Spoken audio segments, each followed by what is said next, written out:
Oh, hey there. No time for formalities. I'm not going to tell you my name because I change it every single time I meet a new man, so I don't want to give it away.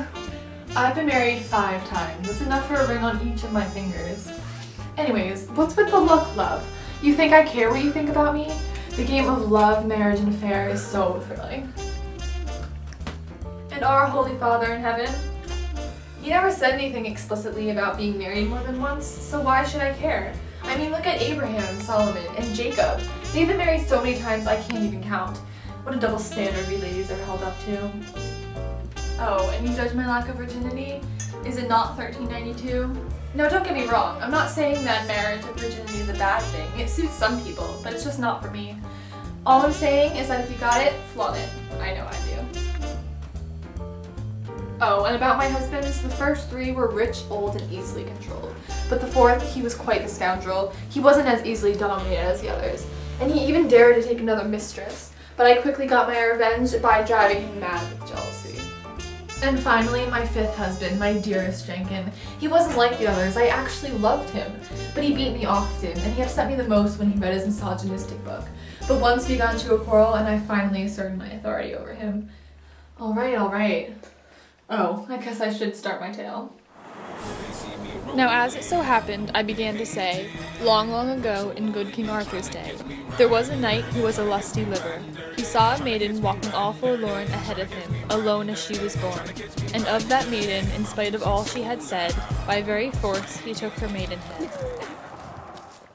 My husband the king has delegated these powers to me to determine the outcome of your life. I shall decide whether you are to live or to die.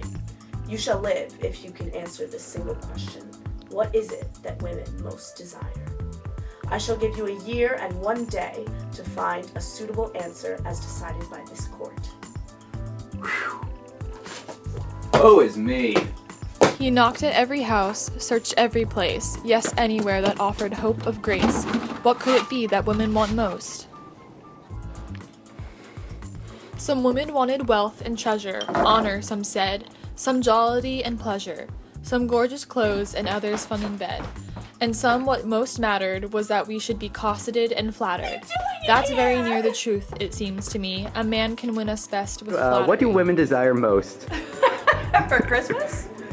Just in general. Let's see, somebody to do the laundry, somebody to do the dishes, some peace and quiet if you're a mother. I guess that's what women desire most. Thank you. What do women desire most? A clean house. Some say the things we most desire are these: freedom to do exactly as we please, with no one to reprove our faults and lies, rather to have one call us good and wise. However vicious we may be within, we like to be thought wise and void of sin, though discreet and secret, never betraying the things we are told. Women, conceal a thing? For heaven's sake, remember Midas? Will you hear the tale? Then unhappy Midas grew a splendid pair of ass ears. Keep out of sight, only his wife knew of his foul deformity. My dear love, promise not to tell anybody about my ass ears. I swear, I would never commit such a sin. I must tell someone! She thought she would die keeping the secret bottled up inside.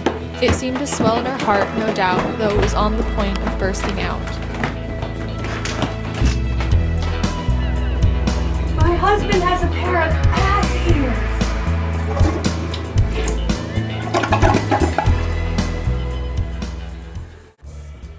And as for Midas, well, read Ovid for his tale, he will tell.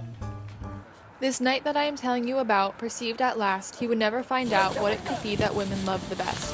His year was up and he had only 1 more day.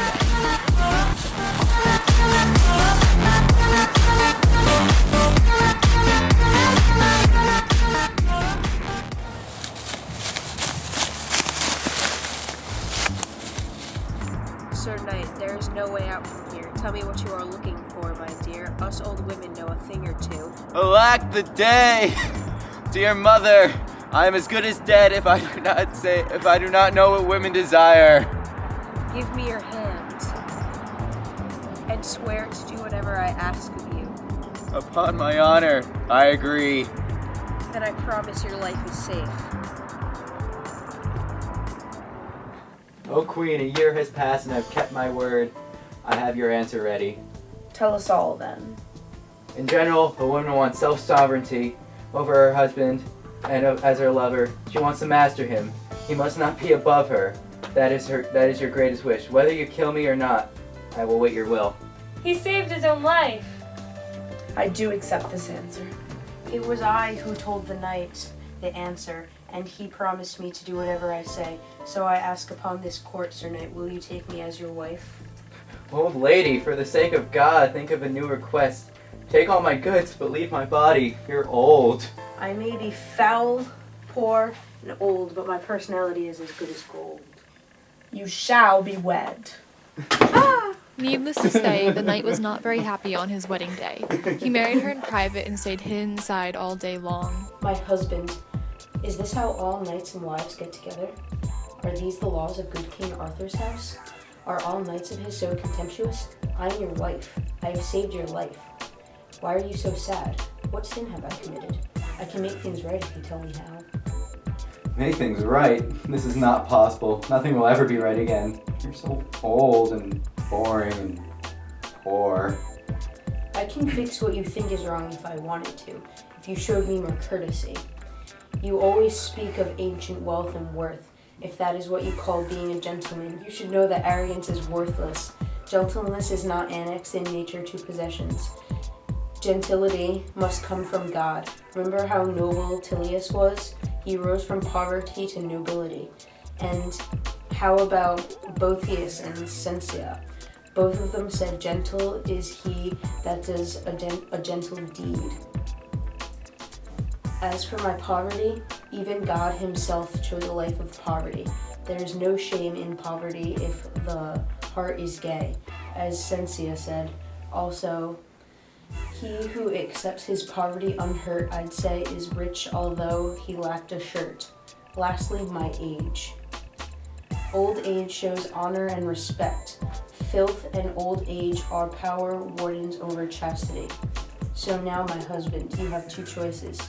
To have me old and ugly until the day I die, but I will always be true and loyal and do the best to keep you happy. Or would you rather I be young and pretty but never stick by your side? Which one do you choose?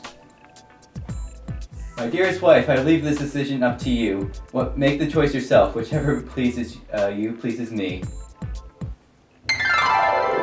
Take my hand. On my oath and on your honor, you shall find me both beautiful and fair as a wife. The end. They see me rolling.